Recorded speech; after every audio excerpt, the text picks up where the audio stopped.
eh bien, on peut lire une interview de Sankara qui date d'il y a quelques mois déjà, où Sankara disait la chose suivante de Blaise Compaoré. Il disait: un jour, des gens sont venus me voir complètement affolés.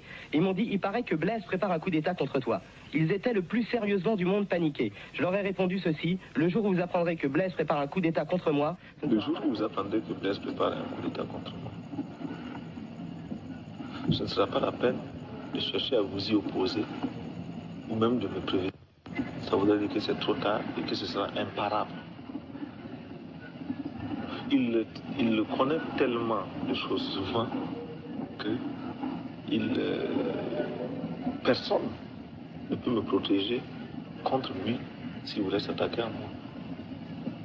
Il a contre moi des armes que vous ignorez même. Donc, s'il prépare un coup d'État, il faut là être vraiment fataliste. Il faut se laisser aller. C'est imparable. Mais au fond de vous, vous ne pouvez pas imaginer qu'il puisse préparer. Non.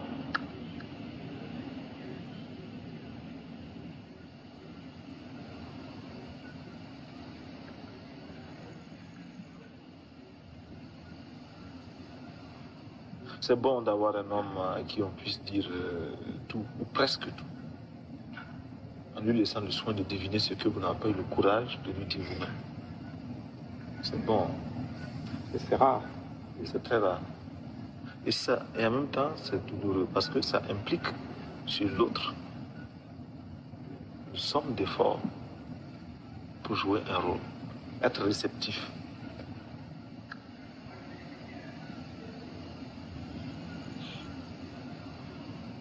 Quand à 4 h du matin, moi je dis à Blaise de venir de Pau me voir, il faut que lui il accepte de passer toute la nuit avec moi jusqu'au petit matin à 6 h, 7 h, me détendre, me faire rire, me remettre à flot, et puis que je continue à travailler. Nous passons des nuits et des nuits et des nuits. Alors, ça signifie que lui, il ne faut même pas qu'il ait un problème. Revenir en ces lieux, ça soulève en moi des vagues émotionnelles. Je ne suis pas insensible à ces endroits-là. C'est difficile d'être en ces lieux. Ça me rappelle le souvenir de mes camarades et de mes amis. C'est en ces lieux, au conseil de l'entente, que Thomas Sankara et ses camarades ont été assassinés le 15 octobre 1987. Alouna Traoré, seul rescapé de cette tragédie humaine, 30 ans après, remet les pieds pour la première fois dans cette salle où tout a pris fin. Nous venions normalement au travail à une rencontre.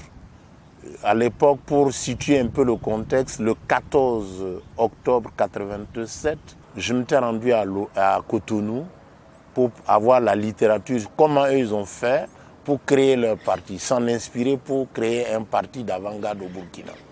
Donc le mercredi, moi j'ai voyagé et le jeudi, nous avions réunion en ces lieux-là au conseil autour de 16 h. Donc nous sommes venus naturellement à notre rencontre et la dernière personne, maître de cérémonie, c'était le président Feu Thomas Sankara qui arrivait à la dernière minute et à peine est-il arrivé, la réunion devait commencer. Et c'est moi qui avais voyagé, je devais faire un compte rendu de ma mission. À peine j'ai commencé, j'ai quitté Ouaga à temps et voilà des crépitements comme la pluie et puis c'est parti. Le PF dans un sursaut s'est levé, a tiré son survêtement vers le bas et il est sorti de ces lieux-là, les mains en l'air. La précision est nécessaire et d'importance. Il est sorti les mains en l'air, comme on l'a vu de coutume dans les films western, et il a été cueilli à froid. Nous étions 7 en réunion, y compris le PF lui-même et moi, et les autres.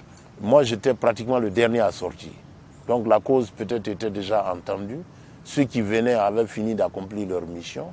Et moi, je me suis mis avec mes camarades qui avaient déjà reçu des balles. Moi, je n'en ai rien reçu. Et quelque temps après, un des assaillants, ceux qui nous ont tiré dessus, a appelé un autre du groupe, dit il y a un dans le groupe là qui n'a pas été touché, il faut le conduire de l'autre côté. Voilà. Donc moi j'étais surpris, je me suis levé et j'ai suivi cet élément là. Aux encablures là-bas, là, je demandais à uriner. Donc j'ai vidé mon corps. Pour moi, je pensais que quelque temps après, c'était mon heure aussi. Cette heure-là n'est toujours pas arrivée. Militant des comités de défense de la révolution à l'université, Aluna Traoré, comme beaucoup d'autres jeunes, a bénéficié de la confiance du président Thomas Sankara pour officier à la présidence du Faso. Cette rencontre changera le cours de sa vie. Un fait marquant, un jour, il y a un de nos camarades, le camarade de paix à son âme, Kiemde Frédéric, qui était aussi des nôtres le 15 octobre, a fait un mariage. Donc, à cela, à l'époque, je me suis laissé aller un peu aux alcools et ça a été très rapidement rapporté au président. Bon, lundi, nous avions réunion des départementaux. Alcoolisé samedi, je ne pouvais pas être présent à la rencontre. Donc, ce n'est qu'à la réunion du jeudi que je suis revenu au bureau. Mais moi, j'avais oublié que je prétestais d'une maladie qui n'existait pas, une maladie imaginaire. Et la première fois quand j'ai rencontré le président dans les couloirs, il me dit « Mais Aluna, c'est comment, ça va ?» J'ai dit « Oui, ça va. » Et quelque temps après, nous avons eu une rencontre, la réunion des départementaux. C'est à l'occasion que le PF a fait une intervention qui m'a déboussolé, fait bouger les lignes à mon niveau. Il m'a dit « Mais vous êtes à la présidence ici des cadres de la République. La révolution compte sur vous pour éclairer. Allez-y, voyez ce qui ne va pas.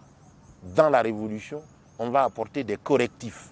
On va s'améliorer et servir les masses et le peuple. Vous venez et dans peu de temps, dans 10 ans, les Aluna seront les monopoles, auront le monopole de la boisson frelatée. » Et il a passé tout le monde en revue. J'avoue que ce jour-là, ça m'a fait quelque chose. C'était l'étincelle.